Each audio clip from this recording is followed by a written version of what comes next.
माँ लक्ष्मी अपने भक्तों पर अपनी कृपा बरसाए। लक्ष्मी पूजन की आपको हार्दिक शुभकामनाएं। जय श्री कृष्णा, राधे राधे। श्रोताओं, आप सभी को दीपावली पर्व की हार्दिक शुभकामनाएं। श्रोताओं, शास्त्र के अनुसार इसी दिन भगवान श्री राम 14 वर्ष का वनवास काटकर अयोध्या लौटे थे। दीपावली के दिन सभी घरों में माँ लक्ष्मी और भगवान श्री गणेश की पूजा अर्चना श्रद्धा पूर्वक की जाती है। हिंदू धर्म में माँ लक्ष्मी को धन और वैभव की देवी के रूप में पूजा जाता है। ऐसी मान्यता है कि माँ लक्ष्मी की सच्चे मन से दीपावली के दिन पूजा करने से जीवन में धन का अभाव कभी नहीं होता।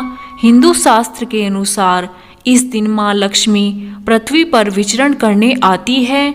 लोग मुख्य द्वार पर तरह तरह की रंगोली बनाकर माँ लक्ष्मी का स्वागत करते हैं। भारत में यह त्योहार हर साल कार्तिक माह की अमावस्या तिथि को मनाया जाता है।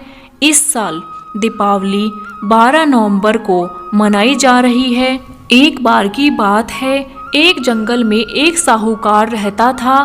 उसकी बेटी प्रतिदिन पीपल पर जल चढ़ाया करती थी। जिस पीपल के पेड़ पर वह जल चढ़ाया करती थी, उस पर माँ लक्ष्मी निवास करती थी।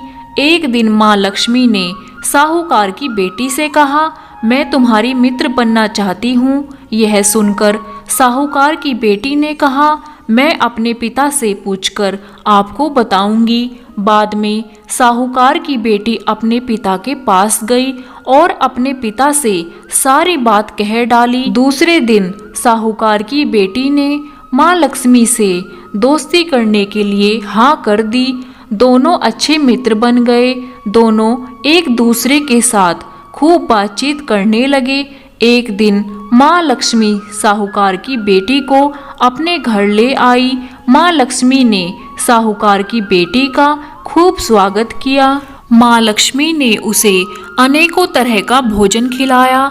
जब साहूकार की बेटी माँ लक्ष्मी के घर से वापस लौटने को हुई तो माँ लक्ष्मी ने उससे एक प्रश्न पूछ लिया कि अब तुम मुझे अपने घर पर कब बुलाओगी। यह सुनकर साहूकार की बेटी ने माँ लक्ष्मी को अपने घर आने को तो कह दिया, लेकिन अपने घर की आर्थिक स्थिति को देखकर वह उदास हो गई।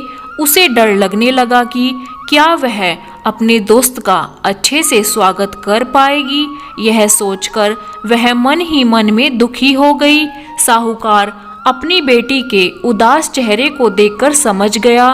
तब उसने अपनी बेटी को समझाया कि तुम फौरन मिट्टी से चौका बनाकर साफ सफाई करो। 4 बत्ती के मुख वाला दिया जलाकर माँ लक्ष्मी का नाम लेकर वहां उनका स्मरण करो। पिता की यह बात सुनकर उसने वैसा ही किया। उसी समय एक चील किसी रानी का 9 लखा हार लेकर उड़ रही थी। अचानक वह हार साहूकार की बेटी के सामने जा गिरा।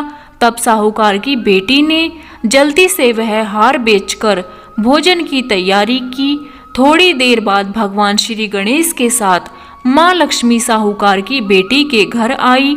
साहूकार की बेटी ने दोनों की खूब सेवा की। उसकी सेवा को देखकर माँ लक्ष्मी बहुत प्रसन्न हुई और उन्होंने उसकी सारी पीड़ा को दूर कर दिया। इस तरह से साहूकार और उसकी बेटी अमीरों की तरह जीवन व्यतीत करने लगी।